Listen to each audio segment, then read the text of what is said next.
My people, do you know that some of the foods we call healthy are doing hide and seek with our nutrients? Ha! These hidden enemies are called anti-nutrients, natural compounds inside some plant foods that can reduce the way your body absorbs vitamins and minerals. But don't fear, they are not all bad. Some even have health benefits. Let's understand them better before we judge them. Anti-nutrients are common in most of the foods we eat daily, from beans and grains to tea and vegetables. In fact, over 70% of Nigerian diets contain one or more of them, especially in foods like beans, yam flour, and cabbage. So you see, this wahala is not for village people alone. It's everywhere. These anti-nutrients are not evil spirits. They are natural chemicals plants produce to protect themselves from insects and animals. So basically, the plant is fighting for survival, and we, the eaters, are the victims. That's why foods like legumes, nuts, and leafy grains carry these compounds. When anti-nutrients enter the body, they can block or reduce how your body absorbs minerals like iron, calcium, and zinc. You may start feeling weak, get tired easily, or even develop nutrient deficiencies over time. In serious cases, if it even contributes to things like anemia or bone issues, small wahala wey go just build up. People who depend mostly on plant-based foods or don't cook their food properly are more at risk.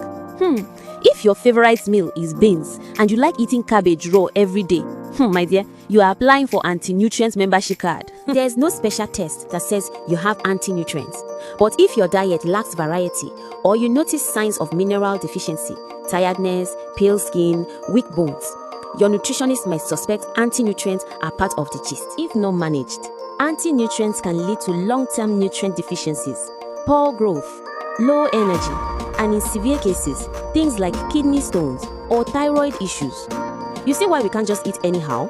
This food matter no be beans, so well, sometimes it is beans. The good news is you can reduce anti-nutrients easily. Soak your beans or grains before cooking. Ferment or sprout your legumes to make them softer and safer.